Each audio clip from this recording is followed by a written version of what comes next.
Hi guys, it's Tom and welcome to my video on building Tamiya's 1/35th scale Centaur Mk IV tank.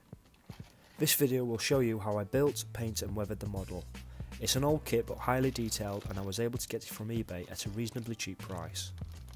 I chose this tank because of my Royal Marines connections, as it was used by the Royal Marines Armoured Support Group on D-Day and the subsequent 14 days afterwards. If you haven't done so already, don't forget to subscribe. And with the introductions complete, let me show you the build.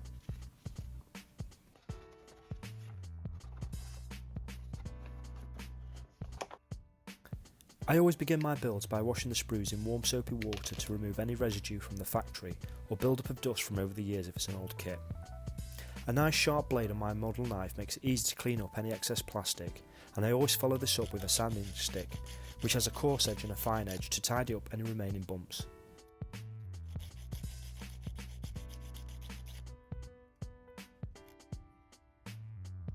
I primarily use Tamiya extra thin cement when constructing my models. This burns the plastic and melts it together to form a nice strong bond. But before I do that, I always dry fit the parts before committing to glue. I had zero fit issues with this kit, and as usual Tamiya have produced a high quality product.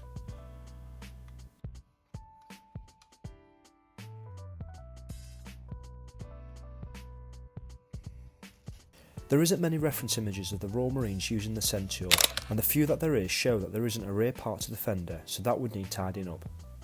The only remaining Centaur which was used by the Royal Marines now resides in the grounds of the Pegasus Bridge Museum in Normandy, and by sheer luck, after I began construction of the model, I was able to go on the battlefield tour and get a glimpse of it from the road.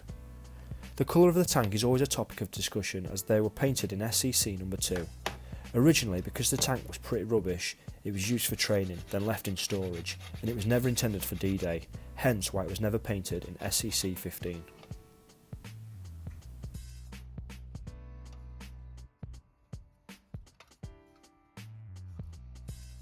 To make the tank more visually appealing, I added a photo etched grille rather than the plastic mesh supplied in the kit. I fixed this on with Flexi 5K CA super glue from VMS.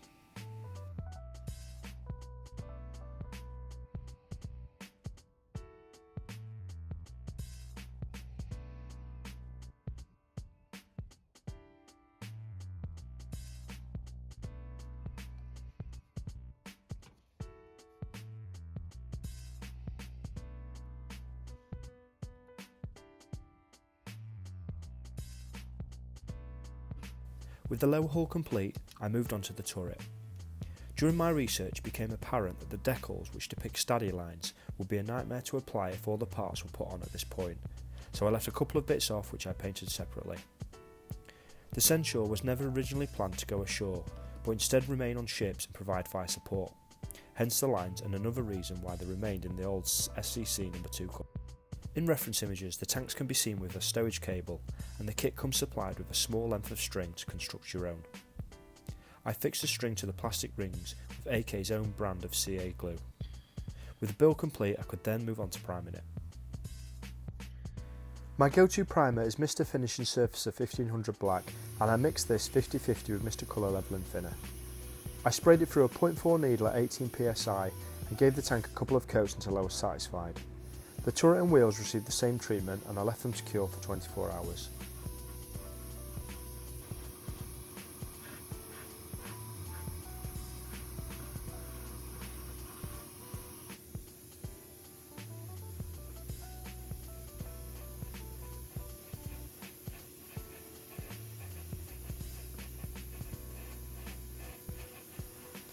I've already mentioned about the SCC No. 2 colour.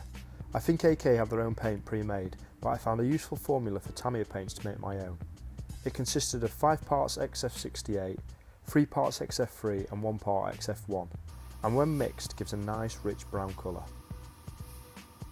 I had some good results with the Messerschmitt when I modelled on the first coat of paint. I tried it with this model but I don't think it was really worth it. I gave the tank a couple of mottled coats, gradually building it up. My plan for the Centaur was to try post shading, as usually as a pre-shade, and the beauty of the black primer was that if I missed any spots, then it would act as an artificial shadow.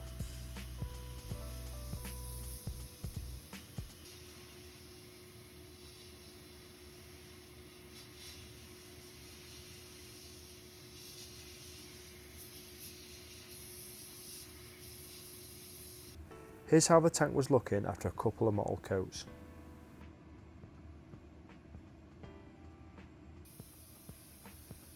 I then gave it a mist coat, moving quickly across the surface with the airbrush until I had the look that I was aiming for.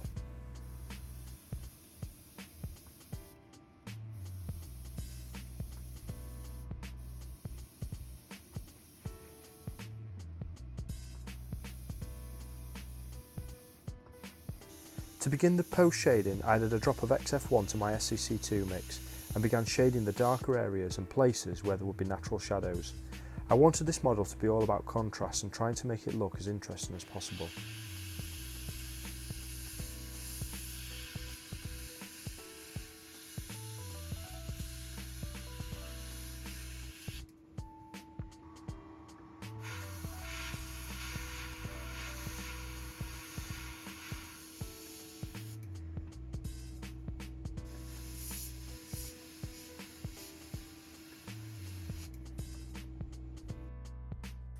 My highlights mixture was 80% of the original mix and 20% buff.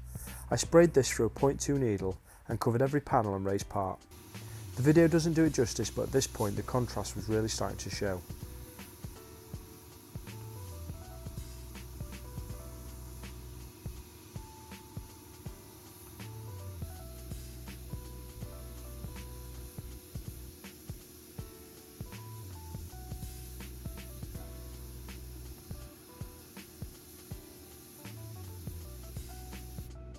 To further enhance the highlights, I added another few drops of buff to the mix to spray some areas on the turret that would be exposed.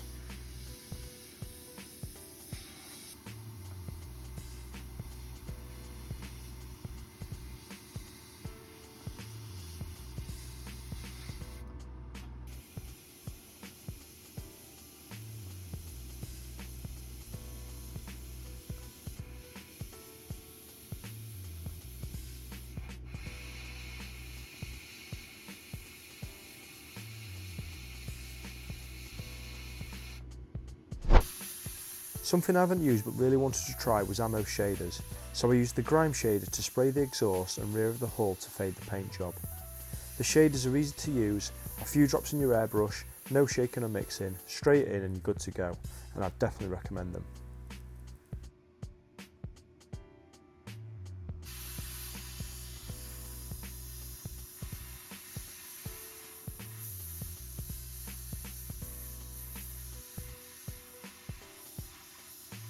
I hadn't forgotten the wheels, they'd been receiving the same post shading treatment too, and also a coat of the shader.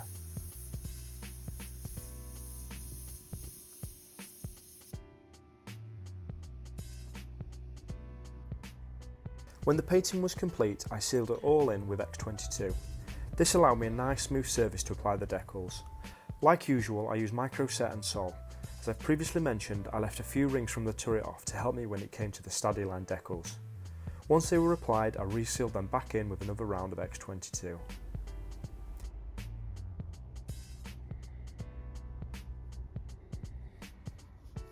I was really happy with how the tank was looking and I almost didn't want to weather it.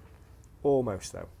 The Centaurs only operated for 14 days and some believe they remained in static locations and others report them moving as far as 9 miles inland before being called back, so I needed to find a fine balance of weathering.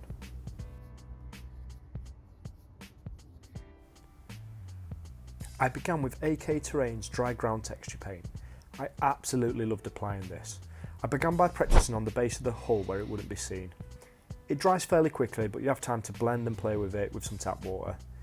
It looks a little rough around the edges, but it will be getting further blended with the dust effect. The tracks received the same treatment as did the wheels.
To blend the dry ground in, I applied a dust effect using XF57. I didn't go crazy with it, just gently built it up to help blend in the texture.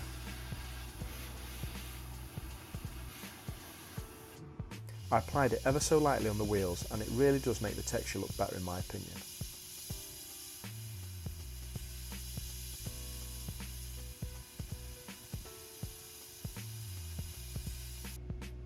You can see the difference the dust effect has on the track on the right. Here is two images of the hull with and without.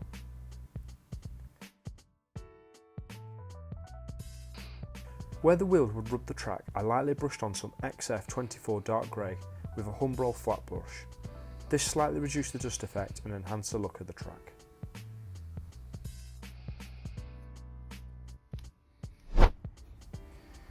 Before I could apply more weather into the wheels, I needed to do some chipping. I used my lightened mix of SCC2 and buff and applied it to a sponge. Before I started though, I removed a lot of the excess off onto a paper towel. I couldn't go crazy as, like I said, these tanks weren't used that much.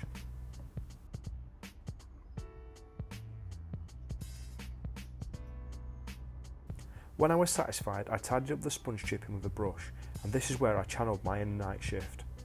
All it took was for me to touch one rivet and well, I then had to go around the whole tank touching them all, and the contrast was exactly what I was looking for.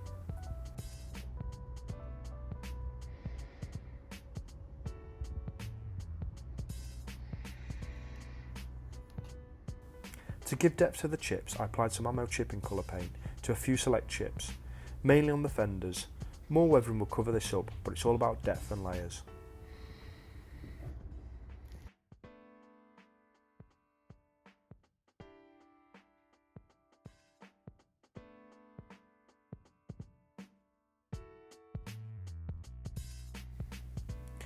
For the underlying wash layer, I used Ammo's brown wash for German dark yellow.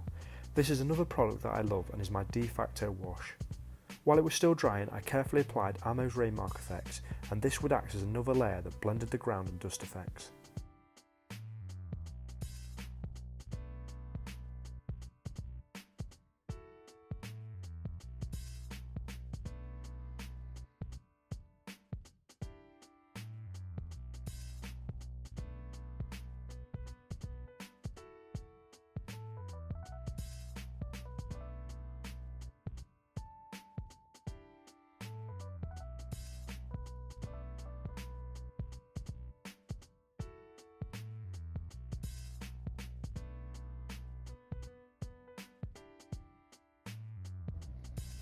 I applied the rainmark effects to the track and to the underside of the hull.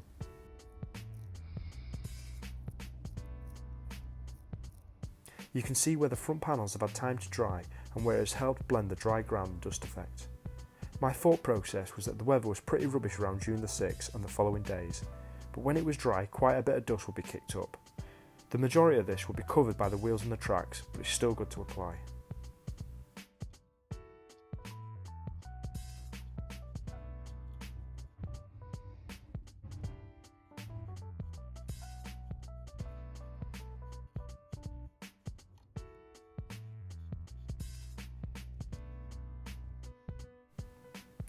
When the washers were dry, it was time for more depth.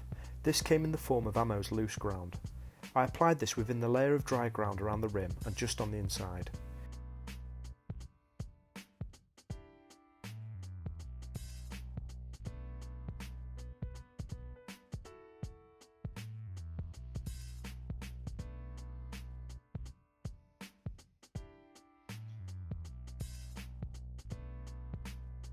To blend it in even more, I generously speckled it on with a toothpick.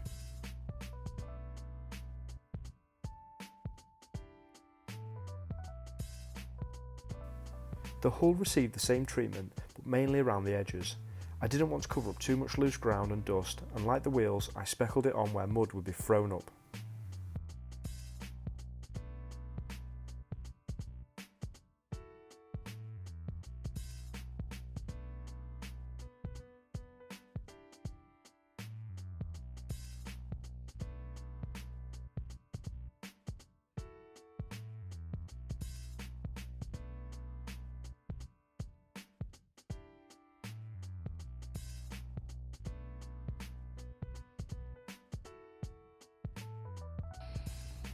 When it came to the tracks, I stippled it on and applied it carefully to the edges where it would clump in between the tracks.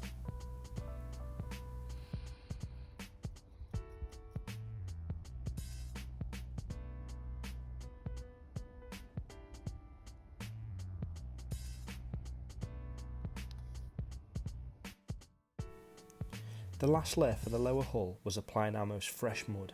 This added variation and tone and was applied in the same manner.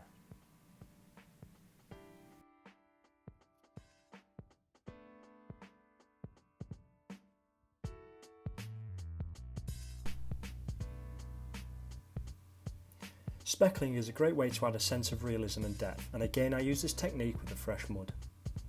With the track, I kept the fresh mud more to the centre of the track to add variation.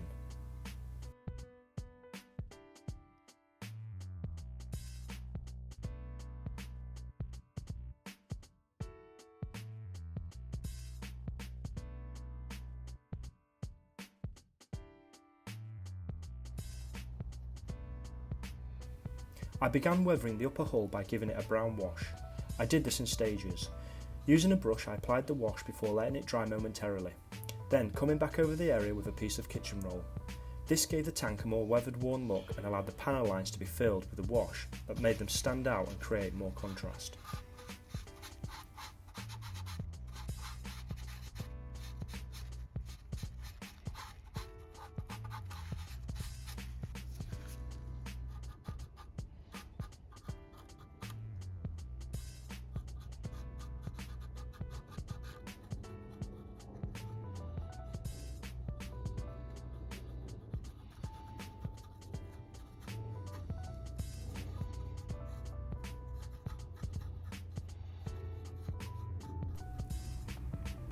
The hatches required a brown colour, which I took to mean some sort of leather. I used some Vallejo red leather blended with flat earth to create a browny reddish colour before I lightened it with some Iraqi sand to make it look cracked and worn.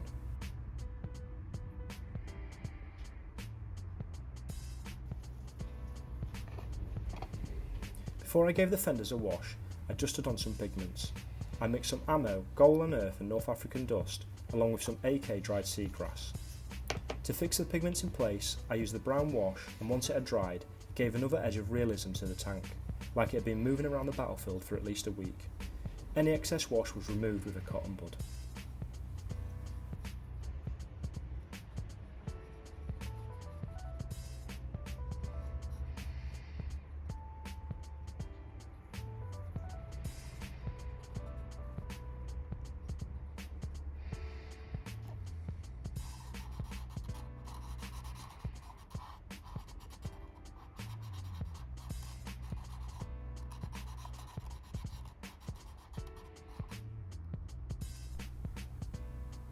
To weather the turret, I gave it a brown wash along with some oil paints that I blended in to give it a warm, dirty look.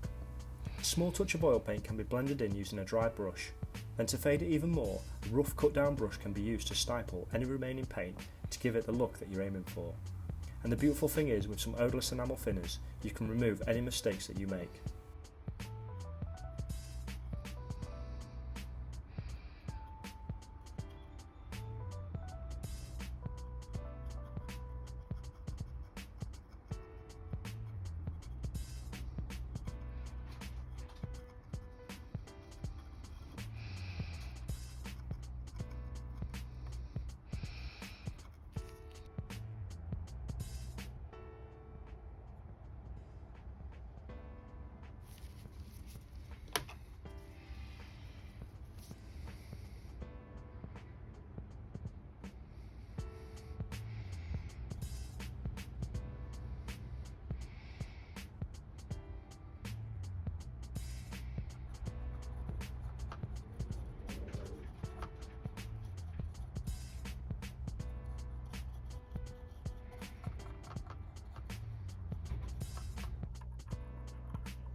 All that was left to do was to stick down the tracks as they was looking rather taut and give the tank some comms by using some stretched sprue.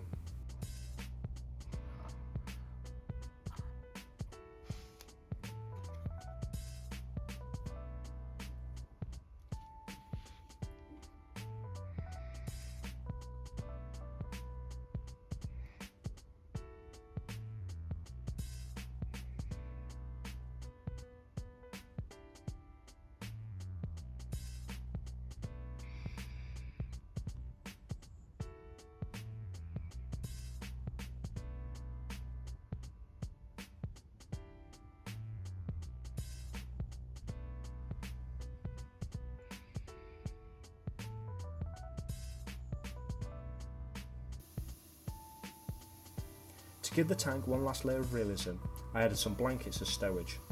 I primed them in black before pre-shading them white from above, which creates some artificial shadows. Once the main colour had been carefully applied, I painted in some fine detail with the straps.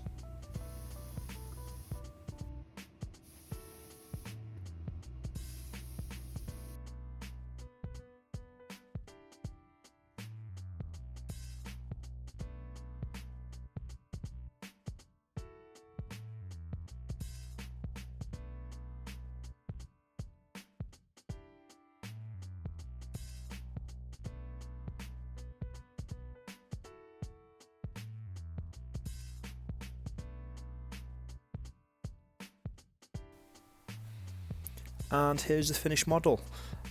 Super happy with how it's turned out, really happy with the post shading. The decals have come out really nice, especially around the turret as well. That took a lot of work just to make sure that they conformed and they're in the correct position, especially if I spin it around. I'll just place it something like that. Again, you can see how the decal there is conformed to this sort of hatch. So yeah, it was challenging in that aspect, but I've achieved the look that I was looking for. Really happy with how these leathery hatches have turned out as well. It adds a little bit of contrast, especially the oil paints around the hatches as well. And if you can see from this angle, the tension of the track, how that's glued in place, and just the general weathering of the wheels. And the track in general. Really happy. Yeah, I'm just super chuffed with this model. It's been a really good build, really enjoyed it. Highly recommend it to anyone. And I think the stretch sprue acting as the antenna as well up there on the turret is a nice little feature, so the guys have got some comms. Work on points, I'm not really too sure. Everything went well. I could probably work on my stowage a little bit better, but no, I'm really chuffed. I'm happy to always try new things, which I did with this model. So yeah, I really hope you enjoyed this video, and if you did, please hit like and consider subscribing. And next up is going to be a diorama for this lovely Centaur, the first and only tank ever used by the Royal Marines. Thank you for watching.